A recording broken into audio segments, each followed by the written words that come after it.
As the temperature, हम temp ही लिख रहे हैं इसको, ठीक है, आप समझिएगा क्या लिखा हुआ है, टेम्परेचर at which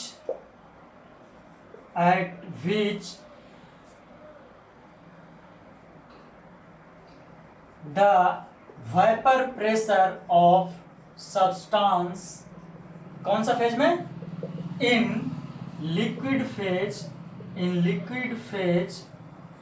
is, क्या बोले थे, इक्वल टू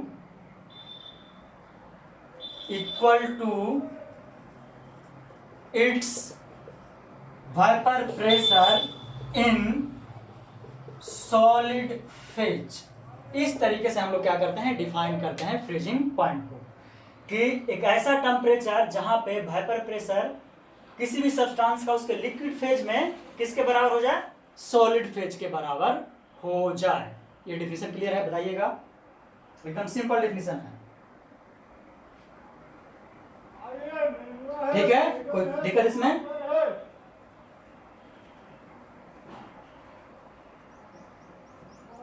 तो जब रॉल्स लॉ आपको बता रहे थे तो कहे थे ना कि जब नॉन वोलेटाइल सॉल्यूट मिक्स करते हैं तो क्या वाइपर प्रेशर मेरा लोअर हो जाता है, तो इस वाइपर प्रेशर के कारण क्या होता है, फ्रीजिंग, यानी डिप्रेशन इन फ्रीजिंग पॉइंट, यानी फ्रीजिंग पॉइंट क्या हो जाता है, लोअर हो जाता है किसी भी सब्सटेंस का। ये पॉइंट क्लियर, एकदम हम आपको वही बता रहे हैं जो क्या है, ये सब चीज़ आपको एनसीईआरटी में मिल जाएगा। हम पहले बेसिस यही मेरा रहता है कि हम एनसीईआरटी अच्छे से समझा सकें बच्चों को, क्योंकि एनसीईआरटी से ही सारा क्वेश्चन पूछा जाना है। जेईई नीट कितना भी कॉम्पिटिटिव एग्जाम जो इंजीनियरिंग या मेडिकल के लिए कर रहे हैं उसमें आपको एनसीईआरटी पे ही ध्यान देना है, एकदम ध्यान रखिएगा, ये नहीं कि 50 अलग से नोट्स लेकर के। एनसीईआरटी अगर पूरा बना लीजिए, इस कारण से हम दोनों सब्जेक्ट फिजिक्स और केमिस्ट्री कोचिंग में जो पढ़ाते हैं, हम दोनों पढ़ाते हैं, तो एनसीईआरटी से ही हम लेकर के चलते हैं।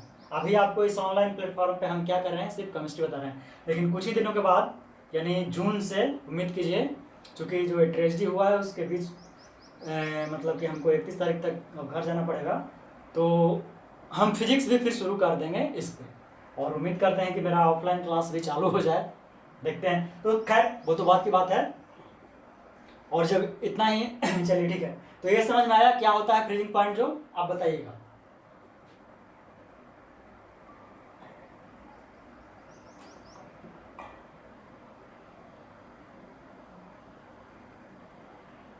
तो अब मानते हैं जैसे उसमें माने थे, लेट फ्रीजिंग पॉइंट कर रहे हैं तो टेम्परेचर ही मानेंगे, टी एफ नॉट किसके मानेंगे, let T F equal to, बताइए, ये आपको उसके अनुसार याद होना चाहिए, क्या होना चाहिए, ये फ्रीजिंग पॉइंट टी एफ लिख रहे हैं, freezing point of pure solvent, है ना, क्या, freezing point of pure solvent.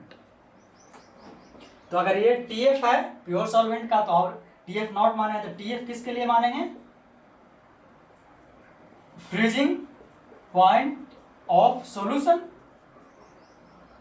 यही ना मानेंगे, ठीक है। या तो सबसे बेटर है क्या, जो मिला रहे हैं रॉल्स लॉ के, freezing point of non volatile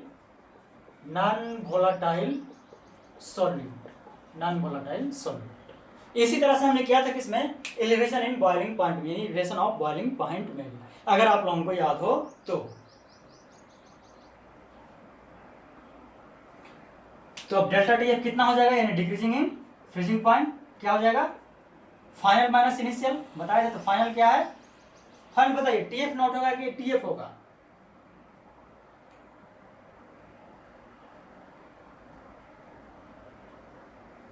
ठीक है, T F naught minus T F, चूंकि हम क्या मान रहे हैं, प्योर सॉल्वेंट का, क्यों कर रहे हैं इसका समझिएगा, प्योर सॉल्वेंट का जो होगा वो क्या होगा, ज़्यादा होगा, उसके बाद ना फ्रीज करके कम होगा, ठीक है, यानी तो मिल जाएगा तब क्या हो जाएगा, कम हो जाएगा, तो ये होगा आपका इसका मैथमेटिकल इक्वेशन। यहाँ तक किसी को दिक्कत है बोल सकते हैं।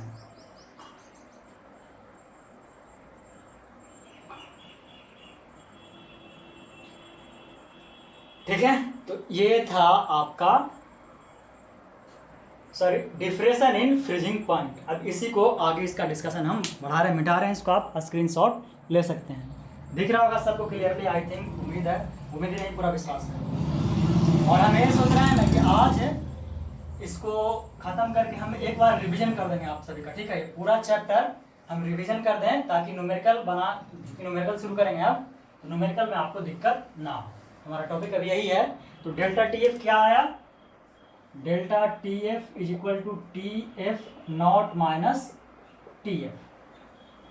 अब जिस तरह से आपको याद हो कि मोललिटी के डायरेक्टली, मोलर कंसंट्रेशन का डायरेक्टली प्रोपोर्शनल कौन था, डेल्टा टी बी यानी एलिवेशन इन बॉइलिंग पॉइंट, उसी तरह से यहाँ जो डेल्टा टी एफ है ये भी डायरेक्टली प्रोपोर्शनल किसके होता है, मोललिटी के।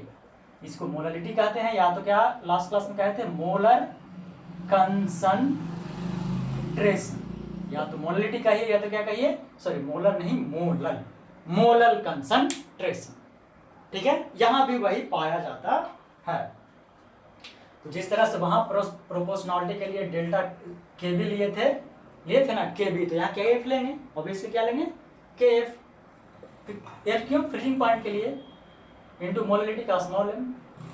तो ये हुआ फिर से एक और नया क्या आपका equation, depression in freezing point का, ठीक है। यहाँ देखो देखिए, हम एकदम आज थोड़ा फास्ट चल रहे हैं, हमको पता है, लेकिन फिर भी उतना फास्ट नहीं जितना होना चाहिए।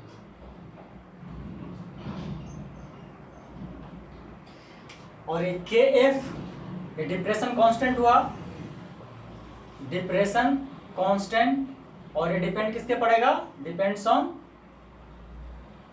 Nature of solvent. इस पे डिपेंड करेगा नेचर ऑफ, क्यों, क्योंकि सॉल्वेंट ही तो मिलाता है, सॉल्वेंट तो डिसाइड करता है कि किसी को हम मिलने देंगे कि नहीं मिलने देंगे। क्लियर है ये पॉइंट। तो इसी को आगे बढ़ाएं क्या आपको, अगर याद हो तो मोललिटी कैसे डिफाइन किए थे, मोललिटी, छोटी डिफिनेशन नहीं यही साथ में सीखा, इसका स्मॉल एम करते हैं। इसको क्या लिखते थे, याद है, वेट से रिलेट किए थे ना इसको, क्या होता है ये, वेट से रिलेट होता है। उससे पहले भी कुछ और बताएं आपको,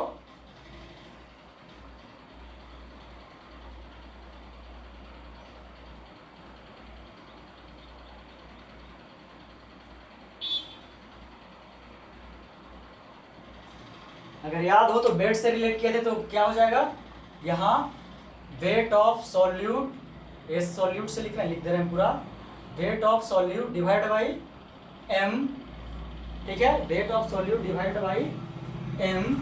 एम क्या होगा, एम यहाँ ये भी लिख देते हैं मोलर मास, ठीक है। ये क्या होगा, मोलर मास किसका, सॉल्यूट का। सुनिएगा जो बोल रहे हैं, मोलर मास सॉल्यूट का, तो जितना ऊपर जिस तरह से सॉल्यूट का होगा उसी तरह से सॉल्वेंट का होगा, ठीक है, डिवाइड बाई 1000। अगर याद हो आपको तब मोललिटी W, ठीक है।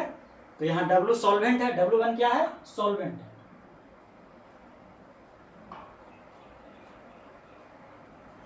तो ये हो गया आपका M। अब इसी को अगर आप बता रहे हैं कि अगर आप गलती से एनसीईआरटी पढ़िएगा तो यहाँ पे आपको लिया होगा W2 by M2 divide by W1 by 1000। अब क्या क्या वो यूज किया है, W2 को लिया है क्या, वेट ऑफ सॉल्वेंट, नहीं, ऊपर क्या ले रहे हैं, वेट ऑफ सॉल्यूट। M2 क्या लिया है, मोलर मास ऑफ सॉल्यूट। उसी तरह से W1 क्या लिया है, वेट ऑफ सॉल्वेंट। अब भाई 1000 में तो हम लोग कंपेयरिंग करते हैं है ना, ये क्लियर है, आपको रिवीजन भी हो गया इसका। तो अगर इस इक्वेशन को पुट किया जाए यहाँ पे तो कुछ चेंज होगा, देखिए बहुत कुछ चेंज होगा। यहाँ से हम डेल्टा टी एफ क्या लिख सकते हैं, यहाँ से डेल्टा टी एफ हम क्या लिख सकते हैं, आप क्या कर रहे हैं, इसके वैल्यू को यहाँ पुट कर रहे हैं। तो के एफ तो वैसे का वैसे ही रहेगा, पुट क्या करना है, एम, तो क्या W2 by W1 divided by, अब के नहीं के एफ है, W1 बाई 1000। अब इसको और भी आप चाहें तो अरेंज कर सकते हैं, ठीक है, कर सकते हैं ना, क्या क्या, के एफ W2 रहेगा ऊपर, सॉरी W1 कहाँ से लिखा गया, ये तो M2 है, M2 नीचे चला जाएगा,